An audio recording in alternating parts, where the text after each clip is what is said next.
Hello दोस्तों, आजकल हम देख ही रहे हैं धर्म के अपमान का सिलसिला लगातार बढ़ता ही जा रहा है। काली के पोस्टर के बाद अब विवाद का यह सिलसिला राम और हनुमान तक आ पहुंचा है। इसे अभिव्यक्ति के नाम पर आजादी कहें या अभिव्यक्ति के नाम पर अधर्म, जो कि प्रचार और प्रसिद्धि पाने के लिए जब भी किसी के जज्बात से खेलते हैं। आदि पुरुष के टीजर रिलीज के बाद से ही फिल्म लगातार ट्रोल हो रही है। पहले फिल्म के वीएफएक्स और बाद में रावण के लुक पर बवाल मचा था। अब हनुमान के लुक पर भी ट्रोलिंग शुरू हो गई है। तान्हाजी जैसे मास्टरपीस को डायरेक्ट कर चुके ओम रावत लगातार अपनी फिल्म आदि पुरुष को लेकर सोशल मीडिया पर छाए हुए हैं। उन्होंने बड़ी उम्मीदों के साथ अपनी ड्रीम प्रोजेक्ट आदि पुरुष का टीजर रिलीज किया था, लेकिन वाह भाई के जगह उन्हें जबरदस्त ट्रोलिंग झेलनी पड़ रही है।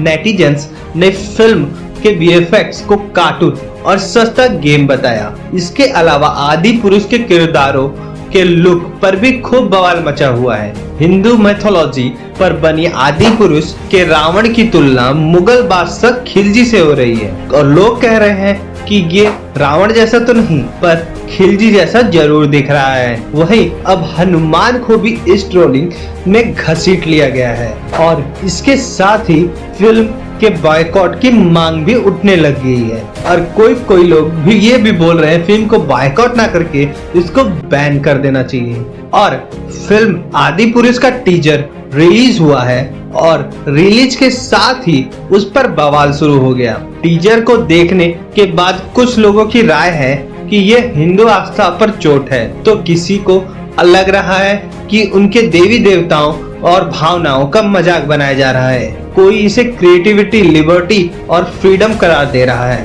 अब तक रामायण के अलग अलग किरदारों का जो वर्णन हमने अलग अलग कालजयी ग्रंथों, कहानियों और टीवी सीरियल्स में जो देखा, पढ़ा या सुना है, उन सभी ने हमारे मन में पौराणिक किरदारों और भगवानों की छवि बनाई है। एक चेहरा उकेरा है जिसे हम सभी ने स्वीकार किया है। ऐसे में किसी नए रूप को स्वीकार करना, खासकर मुगलिया रंग रूप हो, तो बर्दाश्त करना बेहद ही मुश्किल है। हाल ही में एक घटना का जिक्र यहाँ मैं करना चाहूंगा। ट्विटर पर एक वीडियो इन दिनों खूब वायरल हो रहा है। 1980 के दशक में रामानंद सागर द्वारा बनाए गए टीवी धारावाहिक रामायण में भगवान प्रभु श्री राम का किरदार निभाने वाले अरुण गोविल को एयरपोर्ट पर देखकर एक महिला उनके चरणों में बैठ गई और साष्टांग दंडवत चरण स्पर्श किए। वो महिला इतनी भावुक थी कि उसके आंसू थम ही नहीं रहे थे और गले से आवाज नहीं निकल पा रही थी।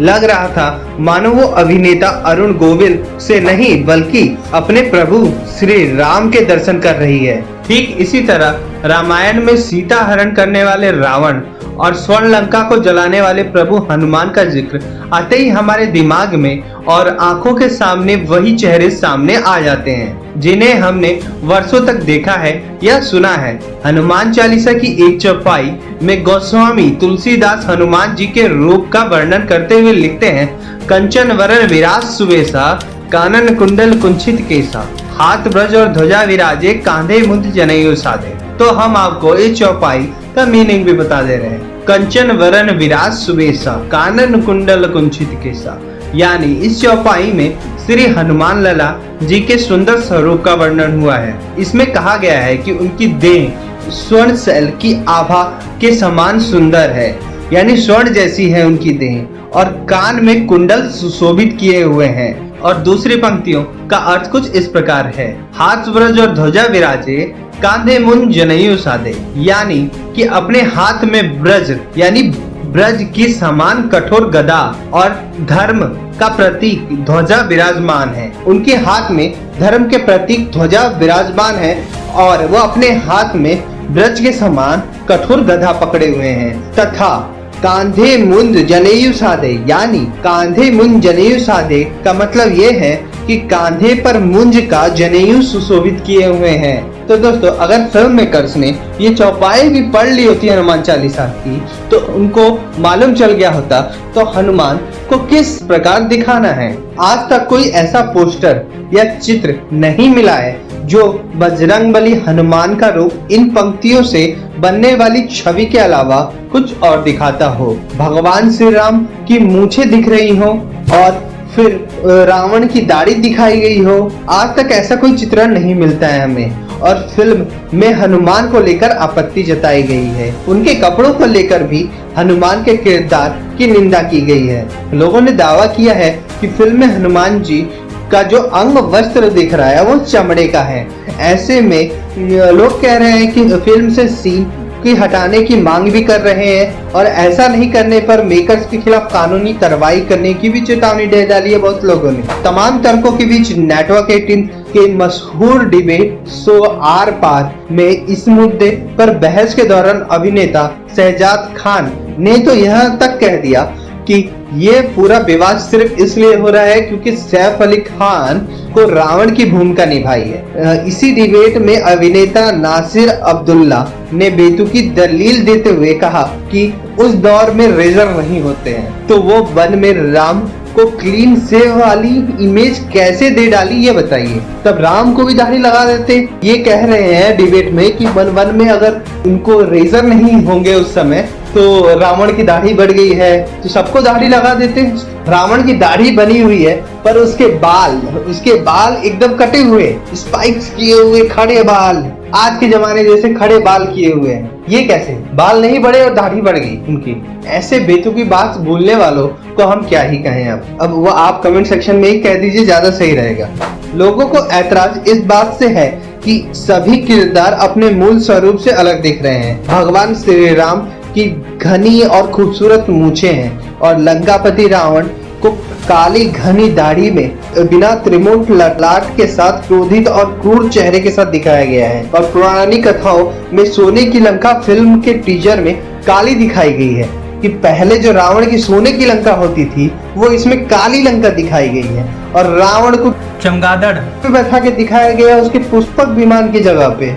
और हनुमान और रावण की पोशाक को लेकर भी लोगों का विरोध है कि चमड़े की पोशाक है। वाह। फिल्म का टीजर रिलीज होने के बाद से ही सैफ अली खान को खूब निंदा हो रही है। उनके लुक को लेकर ऐसी चर्चा हो रही है कि वो रावण का मुगल शासक ज्यादा लग रहे हैं और ट्विटर पर #बॉयकॉट आदि पुरुष भी ट्रेंड हो रहा है। आदि पुरुष के किरदारों के लुक ही नहीं बल्कि VFX को लेकर भी आपत्ति जताई जा रही है। सोशल मीडिया यूजर्स लिख रहे हैं कि फिल्म के टीजर्स में सिर्फ नीले और काले रंग नजर आ रहे हैं। इसकी तुलना हॉलीवुड के हॉरर मूवी से की जा रही है। टोलर्स रावण का विमान जो कि पुष्पक विमान है उसकी हेयर स्टाइल को लेकर फिल्म मेकर्स को आड़े हाथों ले रहे हैं। इन बातों को अगर क्रिएटिविटी और कसौटी पर कसने की कोशिश की जाए तो अलग ही नतीजा सामने आता है। माना कि हमने से किसी ने आज तक भगवान श्री राम का वास्तविक स्वरूप को नहीं देखा है। हमने रावण का वास्तविक चेहरे पर मौजूद औजो तेज को नहीं देखा है और हम में से किसी ने भगवान हनुमान के दर्शन नहीं किए हैं।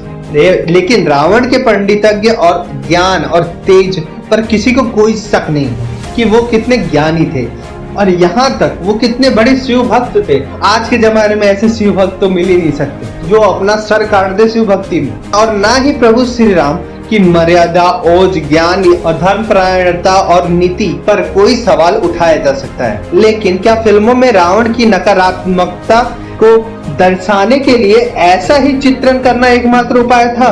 यहाँ सवाल सेंसर बोर्ड की उन एजेंसियों पर भी है जिनके कंधों पर फिल्मों के तथ्यों को परखने की जिम्मेदारी होती है। क्या क्रिएटिविटी के नाम पर ऐसा ही कुछ किसी दूसरे धर्म के महापुरुषों के साथ ऐसा कुछ बदलाव करने की छूट दी जा सकती है? लेकिन एक बार नहीं, 2 बार नहीं, लेकिन कई बार सनातन परंपराएं और मान्यताओं के साथ ऐसी छेड़छाड़ पहले भी हो चुकी है। अभी हाल ही के वर्षों में देखें तो वेब सीरीज तांडव में भगवान शिव का मजाक उड़ाया गया था, तो डॉक्यूमेंट्री काली में मां काली के स्वरूप से छेड़छाड़ की गई थी। फिल्म पीके में तो सनातन धर्म पर ही चोट करने की कोशिश की गई और वहीं फिल्म ओ माय गॉड में सनातन धर्म के मंदिरों और पूजा पद्धतियों पर सवाल को घेरे में खड़ा कर दिया गया था। कुल मिलाकर बात यह है कि लोगों को फिल्म का टीजर कतई पसंद नहीं आया है। इसके घटिया वीएफएक्स को लेकर आलोचना ही हो रही है। कई लोग शाहरुख खान की 11 साल पहले रिलीज मूवी रावण की तारीफ कर रहे हैं कि इतने साल पहले शाहरुख कंपनी ने शानदार वीएफएक्स दिया था और ये वीएफएक्स लेके आए हैं वीडियो गेम वाला।